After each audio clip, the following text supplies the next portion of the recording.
اب آپ کو میں یہ بات بتاتا ہوں، جاہلوں کے ہاں یہی رواج ہے کہ نسل جو ہے وہ بیٹے نہ ہوں گے تو ختم ہو جائے گی. اس طرح کے تانے مکہ کے کفار بھی دینے لگ گئے. ابو لہب نے ایک کڑوا جملہ کہا میرے نبی پاک کی شان میں. حضور پاک صلی اللہ تعالی علیہ وسلم کو اس نے کہا کہ وہ ابتر ہے، اقتا ہے، یعنی نسل کٹی ہوئی ہے، محمد کی نسل نہیں چل سکتی، بیٹے تھے ختم ہو گئے. حضور پاک صلی اللہ تعالی علیہ وسلم کو یہ بات گراں گزری. اللہ کے حبیب صلی اللہ تعالی علیہ وسلم کو ظالم نے تانا مارا. جانتے ہیں میرے نبی کے دفاع میں، ڈیفنس میں کون سامنے آیا؟ کوئی نہیں بلکہ خدائے قدیر و جبار آیت اتارتا ہے. قرآن میں آیت اور پوری سورہ آ گئی، انا اعطیناک الکوثر، اے محبوب ہم نے آپ کو کوثر عطا کیا ہے، فصلی لربک وانحر، اپنے رب کے لیے عبادت کرے، قربانی کرے. اب اخیر آیت میں اللہ فرماتا ہے اے محبوب آپ کٹی ہوئی نسل کے نہیں، ان شانئک هو الابتر، آپ کا دشمن کٹی ہوئی نسل کا ہے. کون کہتا ہے؟ اللہ. آپ کا دشمن کٹی ہوئی نسل کا ہے.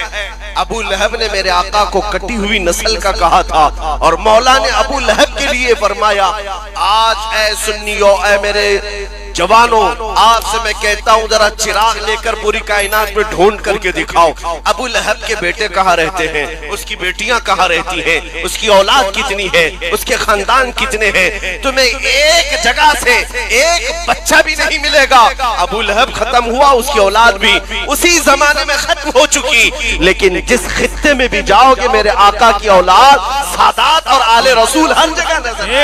بے شک حق ہے. اور الحمدللہ جتنے ممبروں پر سے میں نے خطاب کیا، آج تک شاید کوئی ممبر ایسا ہو جس میں آل رسول نہ ہوتے ہو، میرے آقا کی اولاد نہ ہوتی ہو. اللہ کریم اپنے نبی کے دفاع میں فرما رہا ہے نبی آپ کی نسل نہیں کٹی بلکہ آپ کے دشمن کی نسل کٹی ہے.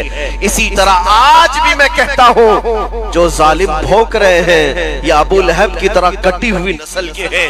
چند دنوں کے بعد دیکھنا اخباروں میں بھی ان کا تذکرہ نہیں رہ جائے گا، کہیں کسی کی زبان پر ان کا نشان بھی نہیں رہے گا، اور اگر کچھ باقی رہے گا یوں ہی ان کا چرچا رہے گا یوں ہی ان کا چرچا رہے گا. بڑے خاک ہو جائیں جل جانے والے. یا رسول اللہ تو گھٹا ایسے کسی کے نہ گھٹا ہے نہ گھٹے گا، جب بڑھائے تجھے اللہ تعالیٰ تیرا. مٹ گئے مٹتے ہیں مٹ جائیں گے آدھا تیرے، نہ مٹا ہے نہ مٹے گا کبھی چرچا تیرا. میرے آقا صلی اللہ تعالیٰ علیہ وسلم پر بھونکنے والے بند ہو گئے، ختم ہو گئے. آپ کو ایک بات بتا دوں، اس زمانے میں کٹی ہوئی نسل کا کہا، اور اللہ تعالیٰ نے میرے محبوب کی اولاد کو سیدہ کائنات فاطمہ الزہرا کے بطن سے پوری دنیا میں پھیلایا، پوری دنیا میں پھیلایا. اور آج پوری دنیا میں 1400 سال سے اگر کوئی نسب سب سے زیادہ محفوظ ہے تو میرے نبی کا نسب ہے. حضور پاک کی آل، ان کے شجرے محفوظ، ان کے باپ دادا محفوظ، ان کے خاندان محفوظ، باقی کسی کے خاندان محفوظ نہیں. اللہ کریم نے اپنے رسول کے خاندان کو محفوظ رکھا، بلکہ روایات میں ہے قیامت کے دن بھی رسول پاک کی آل اور ان کا خاندان محفوظ ہوگا. اب سنیے، میں نے آیت پڑھی انا اعطیناک الکوثر، بے شک اے محبوب ہم نے آپ کو کوثر عطا کیا. کوثر کیا چیز ہے؟ یہ آپ نے تو حوض کوثر کا نام سنا ہوگا. حوض کوثر وہ ایک ایسی نہر ہے جو قیامت کے دن میرے آقا کو دی جائے گی، جس کا پانی شہد سے زیادہ میٹھا اور دودھ سے زیادہ سفید. میرے آقا اپنے ہاتھوں سے اس نہر سے اپنے امتیوں کو پانی پلائیں، جو ایک بار پیے گا وہ کبھی پیاسا نہ ہوگا. اس حوض کوثر کا نام سنا ہوگا، لیکن مفسرین فرماتے ہیں یہاں کوثر کا معنی کچھ اور بھی ہے. توجہ، میں تھوڑی تشریح کر کے سمجھاؤں گا، آپ تھوڑی دیر کے لیے میری طرف متوجہ ہو جائیں. عربی کا گرامر آپ کو قریب لا کر کے میں بتاتا ہوں. عربی میں جو لفظ ہوتا ہے قلیل، قلیل کا مطلب ہوتا ہے تھوڑا، اور اس کا اپوزٹ کثیر ہوتا ہے. قلیل کا اپوزٹ کیا ہوتا ہے؟ کثیر. تھوڑی بہت عربی ہے مسلمان ہو، آپ کو بھی تو آنا چاہیے. تم ہی تو قرآن والے ہو، تم تو رسول کی زبان والے ہو. جنت میں بھی یہی زبان چلنی ہے، قبر میں بھی یہی چلنی ہے. تو عربی سے آپ واقفیت اختیار کر لو. تھوڑے کو عربی میں کیا کہتے ہیں؟ قلیل. اور زیادہ کو عربی میں کثیر کہتے ہیں. جیسے دن کا اپوزٹ رات ہے، سفید کا اپوزٹ کالا ہے، لیکن قلیل کا اپوزٹ کثیر ہے. اب میں مثال سے سمجھاتا ہوں. 10 روپے میرے پاس ہے تو اس کو قلیل کہیں گے. 100 روپے ہے تو اس کو کیا کہیں گے؟ کثیر. بات سمجھ میں آ رہی؟ 10 روپے کو قلیل اور 100 روپے کو کثیر. اسی طرح 1 روپے کو قلیل، 10 روپے کو کثیر کہیں گے. اب اور سنیں، قلیل کے مقابل میں کثیر ہوتا ہے، اور کثیر سے تھوڑا زیادہ ہو، کثیر سے تھوڑا زیادہ ہو تو اس کو اکثر کہتے ہیں. کیا کہتے ہیں؟ اکثر. یعنی 10 روپے کے بدلے میں 100 نہیں 1000 ہو تو اکثر ہو گیا، بہت زیادہ ہو گیا اکثر. اور اکثر سے بھی زیادہ ہو تو اسے کوثر کہتے ہیں. یہ عربی کا قاعدہ ہے. بات سمجھ میں آ رہی ہے؟ اب سنو، حضور کو اللہ نے کیا دیا، اپنے نبی کو رب تعالیٰ نے کیا دیا؟ قرآن کہتا ہے اے محبوب ہم نے آپ کو کوثر دیا ہے. یہ کیا ہے کوثر؟ اب ہم دیکھتے ہیں اللہ کی بارگاہ میں قلیل کیا چیز ہے. تو قرآن کہتا ہے قل متاع الدنیا قلیل. محبوب آپ فرما دیجئے پوری دنیا کا سامان قلیل ہے، تھوڑا ہے. پوری دنیا جس میں میں بھی آ گئے، آپ بھی آ گئے، یہ سارے درخت، پیڑ پودے، چرند پرند، حیوانات، جنات، زمین آسمان، چاند سورج ستارے سب آ گئے. یہ ساری چیزوں کو اللہ کیا فرما رہا ہے؟ یہ قلیل ہے. کیا ہے؟ بات سمجھ میں آ رہی ہے؟ اس زمین پر موجود ساری چیزیں، ساری مخلوقات، ساری کائنات اللہ کی بارگاہ میں قلیل ہے. اور قلیل کا اپوزٹ کیا آتا ہے؟ کثیر. یعنی کہ پوری دنیا سے ڈبل ہو تو اسے کثیر کہیں گے، اور اس سے بھی زیادہ ہو تو اکثر کہیں گے، اکثر کہیں گے، اور اکثر سے بھی زیادہ ہو تو کوثر کہیں گے. اب اللہ فرماتا ہے محبوب ہم نے آپ کو یہ پوری دنیا کے برابر قلیل نہیں دیا، اور نہ ہی اس کا ڈبل کثیر دیا، اور نہ ہی اس سے زیادہ کوثر دیا. جہاں کسی کا ذہن بھی نہیں جاتا محبوب ہم نے آپ کو کوثر عطا کیا ہے، اکثر بھی نہیں کوثر. میرے نبی کریم صلی اللہ علیہ وسلم کو مولا نے کیا دیا اندازہ بھی نہیں کر سکتے میرے عزیز. وہ حقیقت محمدیہ کو کوئی نہیں پہنچ سکتا. اس شان رفعت اور اس شان رسالت کو بیان کرتے کرتے زبانیں تھک گئی، حلق سوکھ گئے، قلم ٹوٹ گئے، پھر بھی ان کی سیرت کا ایک باب مکمل نہ ہو سکا. حضور کی تعریف کرنے والے اخیر میں یہ کہہ گئے لیکن رضا نے ختم سخن اس پہ کر دیا. خالق کا بندہ خلق کا آقا کہوں تجھے. اے میرے عزیزو شان رسالت کو میں کیا بیان کروں؟ جن کے قدم ناز کا حال یہ ہے کہ جس جگہ قدم رکھیں اللہ کریم اس علاقے کی قسم یاد فرمائے. لا اقسم بہذا البلد، محبوب اس شہر کی قسم. اور حضور کے چہرے کا حال یہ ہے، چہرے مبارک کا حال یہ ہے کہ نماز پڑھ رہے تھے. پہلے مسلمانوں کا قبلہ بیت المقدس تھا. حضور بیت المقدس کی طرف منہ کر کے نماز پڑھا رہے، ظہر کی 2 رکعت ہو چکی ہے. دل میں خیال آیا ہمارا قبلہ کعبہ ہوتا تو اچھا ہوتا. بیت المقدس اس طرف ہے، کعبہ اس طرف. دل میں خیال آیا اور چہرہ آسمان کی طرف اٹھایا میرے آقا نے نماز کی حالت میں. تم اور ہم نماز کی حالت میں آسمان کی طرف چہرہ اٹھائیں تو نماز مکروہ ہو جائے گی، نماز مکروہ ہو جائے گی. لیکن رسول اپنا چہرہ اٹھائیں، اللہ فرماتے ہیں قد نرا تقلب وجهك في السماء فلنولينك قبلة ترضاها. اللہ نماز میں ہی آیت نازل کرتا ہے جبرائیل امین کو بھیج کر، اے محبوب ہم آپ کا چہرہ اٹھانا دیکھ رہے ہیں. آسمان کی طرف جو آپ چہرہ اٹھا رہے ہیں اور آپ کے پسندیدہ قبلے کی طرف اللہ عنقریب آپ کو پھیر دے گا. 2 رکعت نماز ہو چکی، جبرائیل امین اسی نماز کی حالت میں آیت لے کر آتے ہیں فَوَلِّ وَجْهَكَ شَطْرَ الْمَسْجِدِ الْحَرَامِ. محبوب دیر کس بات کی، ابھی آپ اپنا چہرہ قبلے کعبہ کی طرف کر لیں.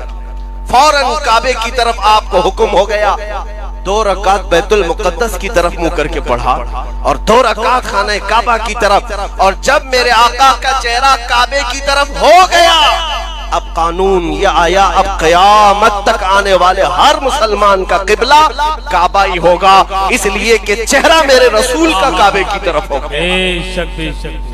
چہرہ رسول کا کعبے کی طرف ہو گیا، اب کوئی اس قبلے کو بدل نہیں سکتا.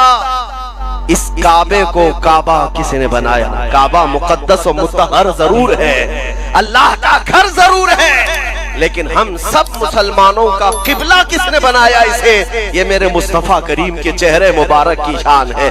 اسی لیے اعلیٰ حضرت نے فرمایا کہ ان کو کیا پوچھتے ہو، میرے نبی کا مقام کیا ہے؟ ان پاکھنڈیوں سے کیا سنتے ہو، نبی کی عظمت کیا ہے؟ حاجیوں آؤ شہنشاہ کا روضہ دیکھو، کعبہ کو دیکھ چکے کعبے کا کعبہ دیکھو، غور سے سن تو رضا کعبے سے آتی ہے صدا، میری آنکھوں سے میرے پیارے کا روضہ دیکھو.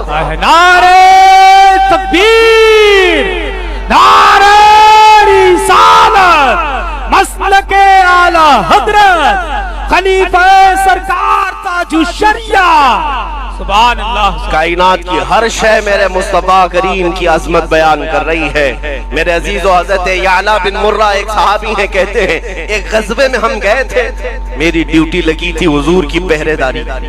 نبی پاک صلی اللہ علیہ وسلم جب آرام کرتے تو میں جھنڈا لے کر کھڑا ہوتا یا تلوار لے کر کھڑا ہوتا، مجاہدین سپاہی سب سو جاتے، میں کھڑا رہتا. حضرت یعلا بن مرہ کہتے ہیں کہ میں نے رسول کریم صلی اللہ تعالی علیہ وسلم کو دیکھا، حضور آرام کر رہے ہیں اور نیند لگی ہے. میں آپ کے سرانے کے پاس کھڑا رہا، میرے ہاتھ میں علم تھا، پرچم تھا یا تلوار تھی. سارے صحابہ دھیرے دھیرے سو گئے. سنو توجہ سے میرے عزیز. حضرت یعلا کہتے ہیں تھوڑی ہی دیر کے بعد میں نے کیا دیکھا، دور صحرا میں اکیلا ایک درخت ہے، اور اس درخت کی طرف میں دیکھنے لگا تو اچانک وہ درخت ہلنے لگ گیا، ادھر سے ادھر ہلا اور اپنی زمین سے اکھڑ گیا، اور اکھڑ کر کے جیسے انسان چلتے ہیں ایسے چلتے ہوئے میرے مصطفیٰ تک آ گیا. نبی پاک جب آرام کر رہے تھے وہ درخت قریب آیا اور قدموں کی طرف جھک گیا اور پھر واپس گیا. حضرت یعلا کہتے مجھے تو ایسا لگ رہا تھا میں خواب دیکھ رہا ہوں. میں ادھر ادھر ٹٹول کر کے دیکھا کہ میں جاگ رہا ہوں یا سو رہا ہوں. اتنے میں میرے آقا کی نیند کھلی اور میرے آقا نے مسکرا کر فرمایا، اے یعلا، کائنات کی ہر شے مجھے سلام کرنے کے لیے نکلا ہے. حضور پاک کی عظمت ہر شے کو معلوم ہے سوائے ان خبیث مردودوں کے، ان کمینوں کے، ان کتوں کے جو زنا سے پیدا ہوئے. انہیں میرے آقا کی عظمت کا کیا علم؟ لیکن میں آپ کو بتانا چاہتا ہوں شان رسالت کیا ہے، میرے آقا کی رفعت اور ان کا مقام و مرتبہ کیا ہے. عرش حق ہے مسند رفعت رسول اللہ کی، دیکھنی ہے حشر میں عزت رسول اللہ کی. ان ظالموں کو میں کہتا ہوں تھوڑے دن انتظار کرو، جب ملک الموت کا پنجہ تم پر پڑے گا تم بھی جاؤ گے، اور ایک دن وہ آئے گا جب ہم سب کو مولا اٹھائے گا میدان قیامت میں. ہم بھی جمع ہوں گے، تم بھی جمع ہوگے، دیکھا جائے گا فیصلہ کیا آتا ہے ارحم الراحمین کی طرف سے. احکم الحاکمین جب فیصلہ کرے گا، الحمدللہ ہمیں اس بات کا احساس حاصل ہے کہ قیامت کا جو میدان ہے وہ بھی مولا نے کس لیے سجایا ہے.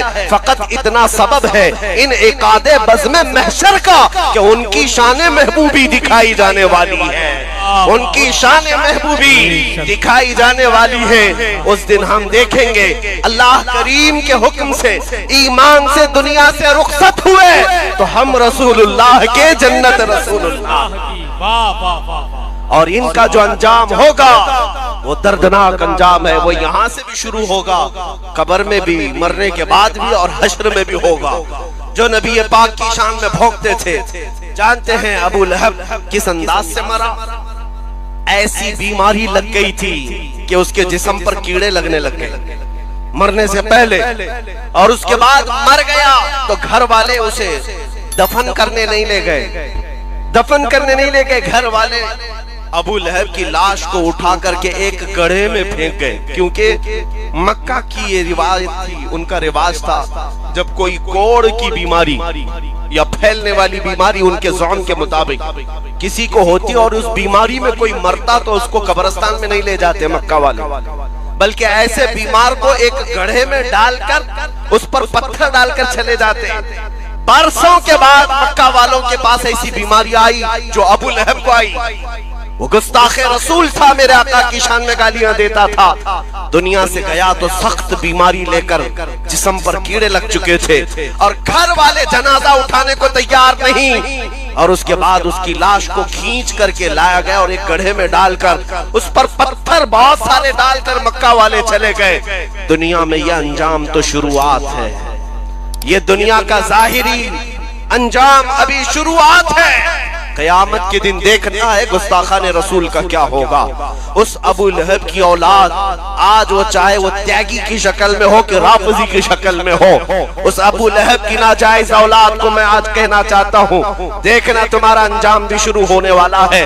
گھر بھی گیا، بیوی بچے بھی گئے، نام بھی گیا، دین بھی گیا، اب بچا کچھ نہیں، ملک الموت کا پنجہ پڑنے والا ہے، اور اس کے بعد دنیا کو یہ معلوم ہوگا میرے مصطفیٰ کی شان میں تو بھونکتا رہا اور ذلیل کتوں کی طرح مر گیا، مگر میرے آقا کی شان میں ایک نقطہ برابر بھی فرق نہیں آیا۔ جب جب تم ظالموں نے بھونکنا شروع کیا ہے، الحمدللہ ہمارے ہر علاقے کے بچے بچے کی زبان سے لبیک یا رسول اللہ کا نعرہ لگنا شروع ہوا۔ لبیک لبیک لبیک یا رسول اللہ، لبیک لبیک لبیک یا رسول اللہ، لبیک لبیک لبیک یا نعرہ رسالت۔ میرے آقا صلی اللہ تعالی علیہ وسلم کی شان۔ اب ایک بات یہ بھی میں بتا دوں، کوئی بھی یہاں پر یہ ہرگز مت سمجھے کہ ہمارے اوپر ان کی ان کی حکومت ہے، الحمدللہ ہم فقیروں کے دلوں پر تاجدار مدینہ کی حکومت ہے۔ ہم یہ منعان تسلیم کر دیں یا نہیں، ہماری روح پر، ہمارے دل پر، ہماری جان پر حکومت میرے مصطفیٰ کریم کی ہے، وہ ہمارے سلطان بھی ہیں، ہمارے شہنشاہ بھی ہیں۔ نبی اکرم صلی اللہ تعالی علیہ وسلم کو ہم نے بادشاہ ہر زمانے کا تسلیم کیا ہے۔ سنو، آج بہت سارے لوگوں کو یہ بات چبھ رہی ہے اور بہت زیادہ ٹر ٹر ٹر ٹر کی آوازیں آپ میڈیا میں سن بھی رہے ہوں گے۔ ان سارے مینڈکوں کو بتانے کی ضرورت ہے کہ محمد عربی کے شعر ابھی زندہ ہیں۔ نعرہ تکبیر، نعرہ رسالت، مسلک اعلی حضرت خلیفہ سرکار تاج الشریعہ۔ میرے عزیزو، تمہیں اللہ تبارک و تعالیٰ نے کتنی دولتوں سے نوازا ہے، کتنی دولتوں سے۔ کون کہتا ہے کہ مسلمان بچھڑا ہوا ہے؟ کون کہتا ہے کہ یہ پسماندہ ہے؟ تمہاری نظروں میں ہو سکتا ہے پسماندہ ہو، بچھڑا ہو، دولت سے عاری ہے، سیاست سے خالی ہے، حکومت سے دور ہے، ڈپارٹمنٹ میں اس کی نمائندگی نہیں ہے، لیکن اے دنیا والوں، جو دولت ہم اپنے سینے میں عشق رسول کی رکھتے ہیں، پوری کائنات مل کر کے اس کی قیمت نہیں لگا سکتی۔ اور الحمدللہ ہم نے دیکھا ہے مصطفیٰ کریم کے فدائی حضور کے قدموں پر نچھاور ہونے والوں کے لیے پوری کائنات ٹوٹ پڑتی ہے اور بڑے بڑے مالدار اسے خریدنے کی کوشش کرتے ہیں، لیکن میرے مصطفیٰ کا غلام ہر زمانے میں یہ کہتا آ رہا ہے، میں آپ کو بتا رہا ہوں، آپ کے علاقے میں میری پہلی آمد ہے، آپ کے علاقے میں میرا آپ کے سامنے کھڑا ہونا پہلی مرتبہ ہے۔ سید صاحب قبلہ ابھی فرما رہے تھے کہ جس علاقے میں آپ کھڑے ہیں اللہ کریم سب کے دلوں میں محبت پیدا کرتا ہے، لیکن میں یہ محسوس کرتا ہوں آپ کے اندر میرے لیے یہ جذبات میرے جبے ٹوپی کی وجہ سے نہیں، میرے کسی سیاسی خاندان کی وجہ سے نہیں۔ آپ اگر یہاں مجھ سے محبت کرتے ہیں یا اس منبر پر میری تعظیم کرتے ہیں تو صرف اس لیے کہ رسول پاک کے قدموں سے وابستہ ہے، اور ہماری عزت اسی کے لیے ہے جو نبی کی غلامی میں آتا ہے۔ اور میں نے محسوس کیا ہے جب تک بکے نہ تھے تو کوئی پوچھتا نہ تھا، حق ہے. جب تک بکے نہ تھے تو کوئی پوچھتا نہ تھا یا رسول اللہ تم نے خرید کر ہمیں انمول کر دیا. بے شک سبحان. ہاں اسی لیے شاعر کہتا ہے بے دام ہی بک جائیے بازار نبی میں. آپ کو اندازہ نہیں ہے میرے عزیزوں، ایک بار جو مصطفیٰ کریم صلی اللہ علیہ وسلم کے دامن میں آتا ہے چاند بھی اس پر رشک کرنے لگتا ہے. ہاں آسمان بھی اپنے دروازے اس کے لیے کھول دیتا ہے. وہ نبی کا جو غلام ہوتا ہے جس طرف سے وہ گزرے ہوائیں اسے سلام کرتی ہیں. تمہارے پاس بڑی دولت، نبی پاک